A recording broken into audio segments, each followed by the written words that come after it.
ওখানে কি? এই প্রতিষ্ঠানের সঙ্গে ওই জায়গার সম্পর্ক কি সেটা জানার জন্য সম্পূর্ণ ভিডিওটি দেখতে থাকুন।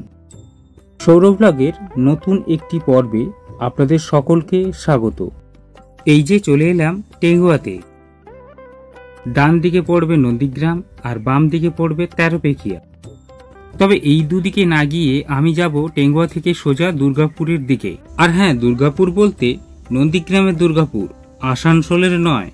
যাচ্ছি কোথায় আজ সেটা অবশ্যই জানাবো এই ভিডিওতে। তবে যারা এখনো চ্যানেলটি সাবস্ক্রাইব করেননি তারা চটজলদি গিয়ে সাবস্ক্রাইব করে ফেলুন। আর হ্যাঁ, চলে এলাম কাণ্ডপসরা। নন্দীগ্রামের প্রতিষ্ঠানগুলোর মধ্যে এটি ভীষণই প্রাচীন, বয়সকাল প্রায় 150 ছুঁই। চলে এলাম মোহাম্মদপুর বাজার।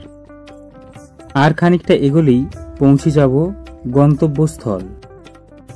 আর হ্যাঁ, যদি আপনি নন্দীগ্রামের বাসিন্দা হয়ে থাকেন তাহলে কমেন্টে অবশ্যই জানান আপনার বাড়ি কোথায়। চলে এলাম গন্তব্যস্থলে, অর্থাৎ বাসুলি চক। পিচ রাস্তা শেষ হলে মরম রাস্তা দিয়ে এগোতে শুরু করলেই প্রথমে পড়বে কালী মন্দির, শিব মন্দির এবং রাধাকৃষ্ণের মন্দির। আর খানিক এগোলেই আজকের গন্তব্যস্থলে পৌঁছে যাব। 100 বছরেরও বেশি মা পূজিত হয়ে আসছেন এখানে বিরাজমান মা বাসুলি দেবী। সব তথ্য আপনাদের সঙ্গে তুলে ধরব, তবে আগে হাত মুখ ধুয়ে আসি, কারণ পুজো দেওয়ার ব্যবস্থা প্রথমে সেরে নেই। এটি মন্দিরের পুকুর ঘাট। হাত মুখ তো ধোয়া হয়ে গেল, এবার চলুন এগোই মন্দিরের দিকে। আমি আগে বেশ কয়েকবার এখানে এসেছি, তবে এই ভোগের দোকান কিন্তু তখন ছিল না। এখানে একটি মাত্র ভোগের দোকান। চলুন ওখান থেকে কিছু তথ্য জানা যাক। সকাল 8টায় খুলে রাত্রি 7টা আরতি হয়ে বন্ধ হয়। যে ভোগের দোকানটা দেখছেন, এটা ওই 8টার সময় খুলে সমস্ত রকমের সামগ্রী পাওয়া যাবে। বাতাসার কাছ থেকে দেবী মায়ের যত রকমের সমস্ত লাগে সব পাওয়া যাবে। কিন্তু ফলটা এখানে পাবেন না, ফলটা পাশে মার্কেট থেকে নিয়ে আসতে হবে।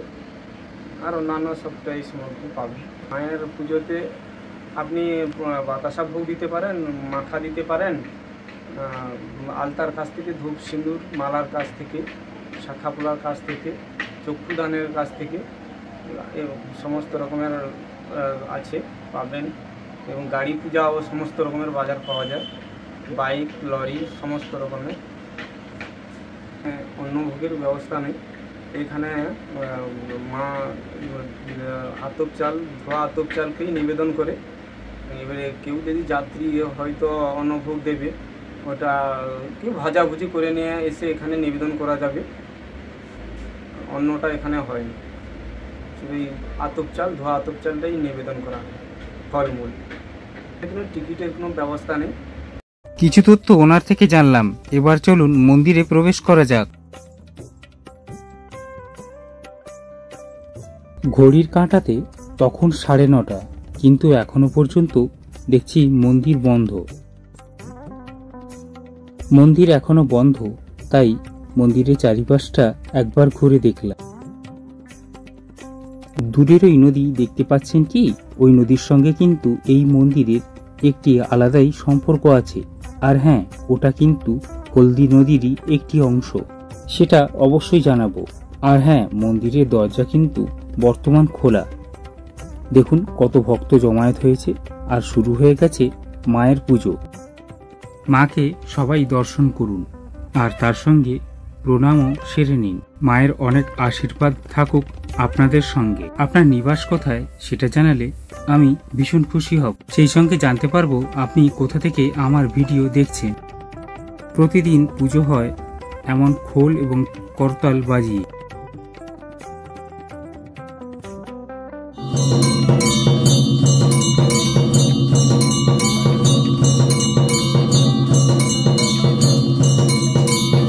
শুরু হয়ে গেছে গাড়ি পুজোর কাজ।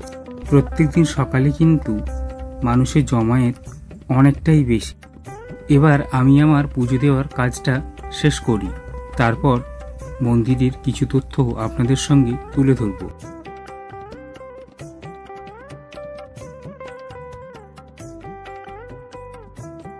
আমার পুজোর কাজ শেষ হতেই মাকে প্রণাম জানালাম।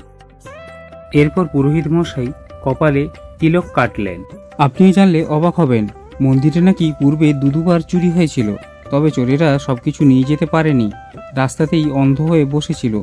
পুরোহিত মশাই পরের দিন সেগুলো সব উদ্ধার করে মায়ের কাছে সবকিছু ফিরিয়ে দিয়েছে। আর হ্যাঁ, এখানে কিন্তু বিবাহের কাজও হয়। তবে ভাবছেন কোথায় থাকবেন এসে? এই যে অডিটোরিয়াম হল, এখানে আপনি থাকতে পারবেন। মন্দিরের মহোৎসব কিংবা বিয়ে বাড়ি সবকিছুতেই ভাড়া পাবেন এই অডিটোরিয়াম হলটি। যে নদীর কথা এতক্ষণ বলছিলাম সেটি হলো এই নদী। স্থানীয় সূত্রে জানা গিয়েছে প্রথম এবং দ্বিতীয় সংস্করণ ছিল নদী পাড়েই, তবে তা আজ সবকিছু ধসে গেছে। প্রথম এবং দ্বিতীয় সংস্করণের অস্তিত্ব না থাকলেও অবস্থান অনুসারে মাঝ নদীর বরাবর মন্দির ছিল। আর এই মন্দিরটি হলো তৃতীয় সংস্করণ। মা এখানে দুর্গারূপেই পূজিত হন। আসলে বাসুলীচক মৌজায় অবস্থিত মন্দির বলে তাই নাম দেওয়া হয়েছে বাসুলী মাতার মন্দির। আর হ্যাঁ, একজন পুরোহিত মশাই কিন্তু স্বপ্নাদেশেই আদেশ পান এই মন্দির প্রতিস্থাপনের। জয় জয় মা বাসুলী দেবী। আজকের ভিডিওটি এই পর্যন্ত। বন্ধুরা অবশ্যই জানান আজকের পর্বের ভিডিওটি আপনাদের কার কেমন লাগলো। আরও নতুন নতুন ভিডিও দেখার জন্য আমার চ্যানেলটিকে সাবস্ক্রাইব করে পাশে থাকুন। দেখা হবে নতুন আবার একটি পর্বতে। ততক্ষণে ভালো থাকুন, সুস্থ থাকুন। এখন টাটা।